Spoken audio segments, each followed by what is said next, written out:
오늘 우리에게 주시는 하나님 말씀은 시편 129편 1절에서 8절입니다. 시편 129편 1절에서 8절입니다.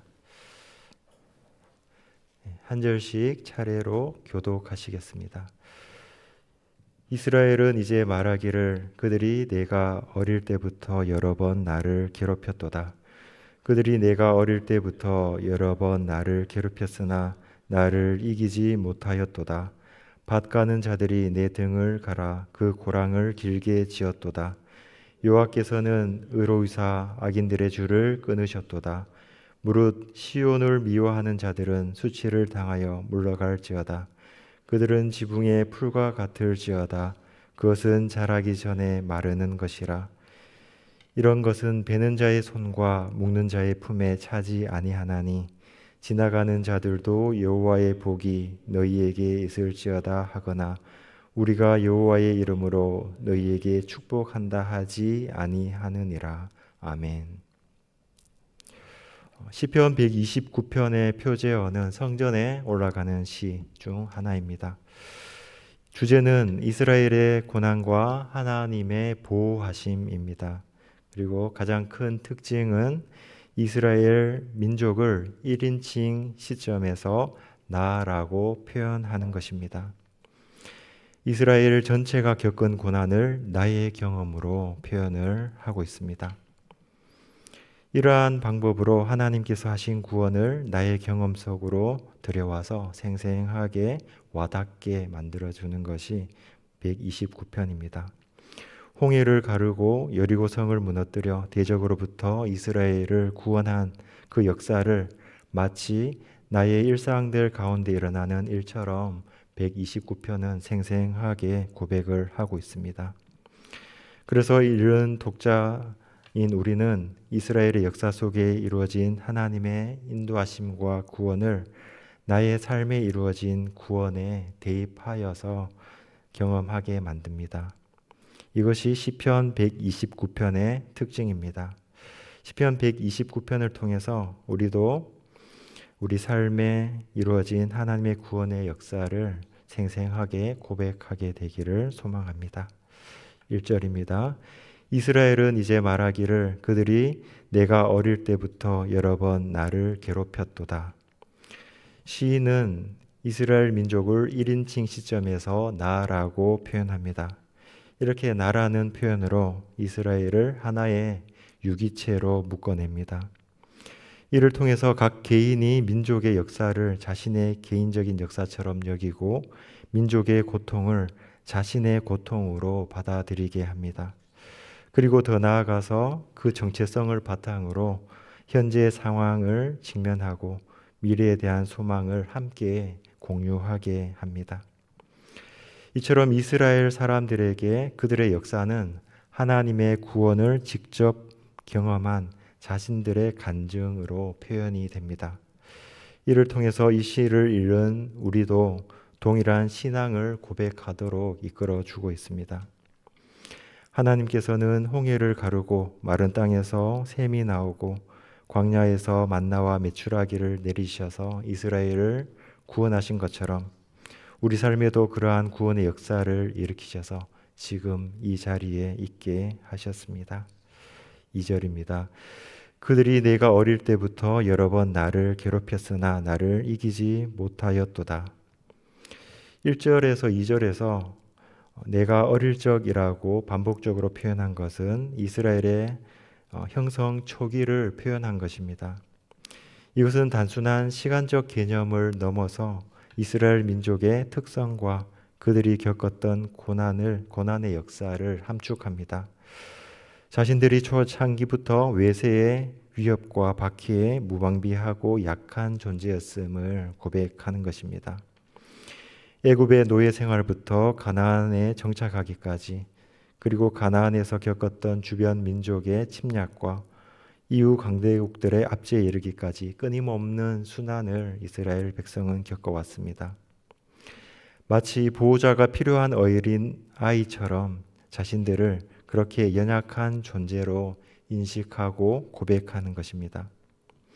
하나님의 백성인 이스라엘의 근본적인 연약성이 이 구절에 강조되는 것입니다. 이처럼 특이하게도 여호와 하나님은 능력 있고 탁월한 사람이 아니라 약하고 보잘것없는 이스라엘을 선택해서 자기의 백성으로 삼으셨습니다. 이것이 하나님의 구원의 경륜에 나타나는 지극히 풍성한 은혜입니다. 하나님께서는 우리의 자질과 탁월함으로 우리를 선택하신 것이 아니라 연약함으로 인해서 우리를 선택하셨습니다. 고린도전서는 이렇게 이와 같은 내용들을 증언합니다. 하나님께서 세상에 미련한 것들을 택하사 지혜 있는 자들을 부끄럽게 하려 하시고 세상에 약한 것들을 택하사 강한 것들을 부끄럽게 하려 하시며 하나님께서 세상에 천한 것들과 멸시받는 것들과 없는 것들을 택하사 있는 것들을 폐하려 하시나니 이는 아무 육체도 하나님 앞에서 자랑하지 못하게 하려 하심이라. 하나님께서 이스라엘이 어릴 적 연약한 상태에서 대적의 박해로부터 지키시고 구원하셨듯이 하나님은 우리의 연약함 가운데서 그 은혜를 온전하게 우리 안에 이루십니다. 마치 예수님께서 건강한 사람에게 의원이 필요 없다고 하셨듯이 하나님의 구원의 은혜는 우리의 약함 속에서 비로소 온전해지는 특징이 있습니다. 이는 우리가 아무도 하나님 앞에서 자신의 공로나 강함을 자랑할 수 없게 하려는 하나님의 구원의 경륜입니다. 3절입니다. 밭 가는 자들이 내 등을 갈아 그 고랑을 길게 지었도다. 이스라엘 민족이 애굽에 있을 때 애굽의 노예가 되어서 고된 노동에 시달렸습니다. 강제 노역에 동원되었고 그리고 남아들을 모두 죽여서 말살하는 민족의 위기에 놓이기도 했습니다. 가나안에 들어가서 왕조가 형성된 후에도 이스라엘은 두 나라로 갈라졌고 북이스라엘은 아시리아에 멸망당했고 남유다는 바벨론에 의해서 멸망당했습니다. 시편 129편이 쓰여진 시기에 대해서 바벨론 포로기 이후라는 견해와 그것보다 더 이른 왕조 시대라는 견해로 나뉩니다. 그러나 이 시가 언제 쓰였는지 간에 이스라엘은 그 이후에도 그 이전의 순환보다 더 많은 순환을 당했고 결국 BC 70년경에 로마에 의해서 완전히 멸망을 당했습니다. 이스라엘의 역사는 다른 어떤 민족보다 더 굴곡진 순환의 역사입니다. 사실 표면적으로 하나님의 백성이라고 하기에는 어울리지 않는 역사를 가지고 있습니다. 그것이 3절에 나타납니다. 3절에 밭 가는 자가 내 등에 밭을 갈아 그 고랑을 길게 지었도다와 같은 표현은 그들의 집단적 고통을 한 개인의 육체적 고통으로 의인화하여서 그 아픔을 더욱 공감할 수 있도록 표현합니다. 이는 고난당한 역사를 감정적이고 경험적으로 우리에게 느낄 수 있게 만들어주는 것입니다. 이처럼 이스라엘 백성의 개개인의 고난으로 표현된 이 경험은 하나님을 믿는 모든 개개인의 고난을 상징하는 것이기도 합니다. 이는 우리에게도 동일하게 적용됨을 신약의 말씀들이 증언을 하고 있습니다. 빌립보서 1장 29절에서는 그리스도를 위하여 너희에게 은혜를 주신 것은 다만 그를 믿을 뿐 아니라 또한 그를 위하여 고난도 받게 하려 하심이라 라고 증언합니다. 그러므로 그러한 고통들 속에서 대항하고 스스로 이기려 하고 또 강해지려고 하지 않아도 됩니다. 고통당하고 핍박받고 멸시당하는 자리에 있어도 결코 하나님의 백성은 무너지지 않습니다. 왜냐하면 그 자리에 있게 하신 분이 하나님이시고 또한 그곳에서 구원을 이루시는 분 또한 하나님이시기 때문입니다. 하나님은 우리를 대적하는 것들과 고난으로부터 무너지게 만드시는 것이 아니라 그 고난과 대적들을 우리를 구원에 이르게 하는 수단과 재료로 사용하시기 때문입니다. 4절과 5절입니다. 여호와께서는 의로우사 악인들의 줄을 끊으셨도다. 무릇 시온을 미워하는 자들은 수치를 당하여 물러갈지어다. 이처럼 4절에 여호와께서는 의로우사라는 말은 하나님의 공의롭고 정의로운 성품에 대한 신뢰를 표현한 것입니다.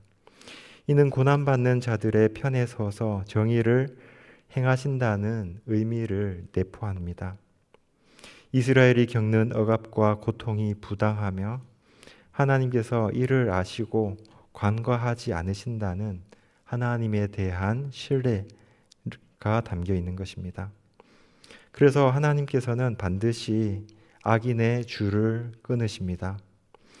악인의 줄을 끊으셨다라고 할 때 이 줄은 밭을 갈 때 소나 말에 씌우는 멍에의 줄 혹은 억압하고 속박하는 줄을 의미하는 것일 수 있습니다. 3절에서 밭을 가는 자들이 내 등에 밭을 가라 그 고랑을 길게 지었도다라고 표현하며 이스라엘이 겪은 압제를 묘사하고 있는데 4절에서 그 억압의 줄을 끊으셨다라고 표현하는 것입니다. 또 5절에서 무릇 시온을 미워하는 자에서 시온은 예루살렘과 성전을 상징하며 나아가서 이스라엘 백성 전체를 의미합니다. 시온을 미워하는 자들은 곧 하나님의 백성을 핍박하고 대적하는 자들을 뜻합니다. 그들이 수치를 당하여 물러간다는 것은 그들의 계획이 좌절되고 그 악행이 드러나며 결국에는 실패에 이르게 될 것이라는 의미입니다. 이는 비록 고난과 고통 속에 있지만 하나님의 심판과 구원에 대한 신뢰를 또한 표현한 것입니다. 하나님의 백성이 고난과 고통 속에 있을 때 하나님에 대한 신뢰는 그 속에 보석처럼 빛이 나게 됩니다. 5절에서 6절에서 7절입니다.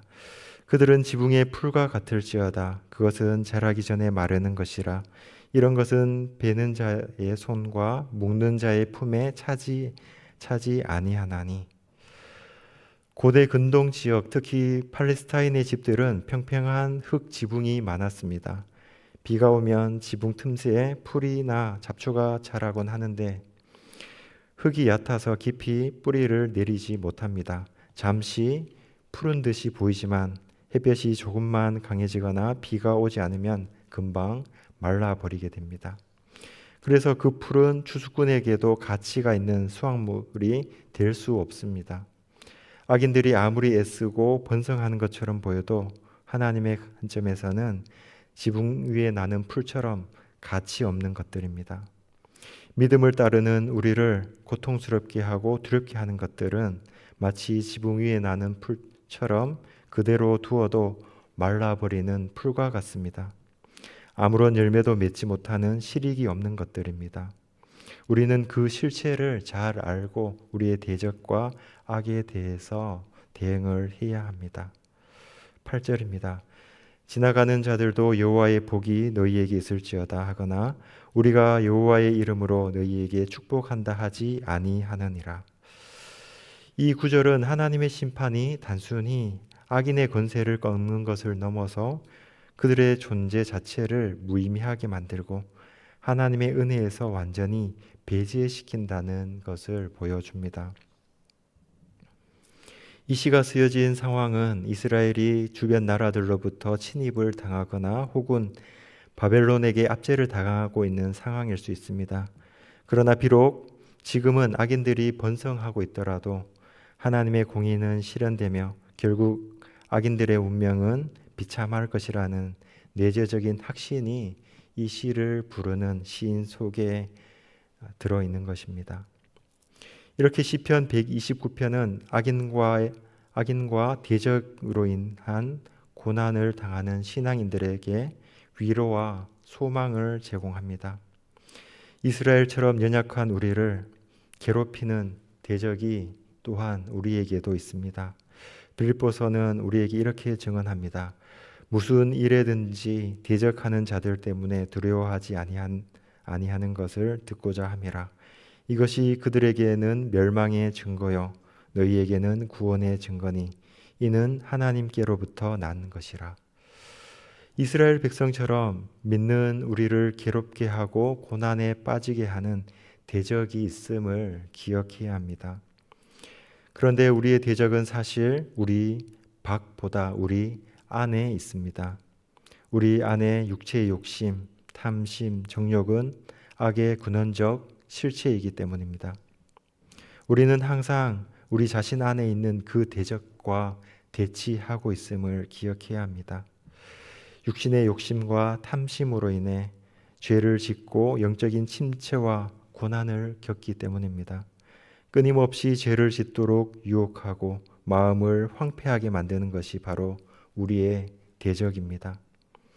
그것과의 싸움이 우리 안에 치열하게 벌어져서 싸움에서 우리가 지게 될 때 시기와 분냄, 당짓는 것과 분열함과 음행과 방탕함 같은 육체의 열매들이 우리에게 나타납니다. 그런 우리의 죄와 악을 끊으시는 분은 하나님이십니다. 하나님께서 보내신 성령이 우리 안에 계셔서 그 행위들을 죄로 인식하고 시인하게 하셔서 십자가에서 그리스도와 함께 우리를 장사되게 하십니다. 그리고 우리가 장사될 때 예수 그리스도 안에 있는 새 생명 가운데 다시 부활의 생명 가운데 행하게 만드십니다. 우리 안에 계신 성령으로 인해 그 싸움에서 이긴 결과는 사랑과 희락과 화평, 오래 참음 등과 같은 성령의 열매입니다. 우리는 오늘도 우리 안에 치열한 전쟁을 벌이고 있습니다. 그 주된 전선이 우리 안에 있음을 우리는 꼭 기억해야 합니다.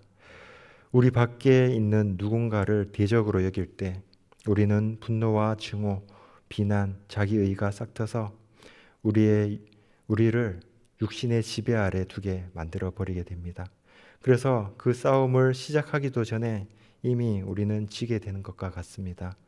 우리의 대적이 반드시 외부에 있는 누군가가 아니라 우리 안에 있는 육신의 욕심과 탐심, 정욕이라는 것을 기억해야 하는 이유입니다. 우리의 마음 문을 열 때 그리스도께서 우리 안에 오신다고 하셨습니다. 우리를 위해서 자신을 하나님과 동등됨을 취하지 않으시고 사람이 되어서 우리를 위해 죽으신 예수 그리스도께서 우리 안에 거니시도록 우리의 마음의 문을 여십시다. 그와 더불어 먹고 또 먹으며 내 안에 사는 것이 그리스도가 될 때에 우리 안에 행하시는 이는 하나님이시고 우리 안에 일어나는 그 싸움에서 하나님께서는 이기게 하실 것입니다. 그래서 하나님께서는 우리를 그리스도 예수의 날까지 이르게 하실 것입니다. 기도하시겠습니다. 하나님 아버지, 우리의 연약함과 고난에도 신실하게 저희를 인도하여 주심을 감사드립니다. 오랜 시간 익숙해져서 당연하게 여겨지는 일상들 가운데 마음의 눈을 열어주셔서 생생한 하나님의 구원의 역사를 보고 고백하게 하여 주시옵소서.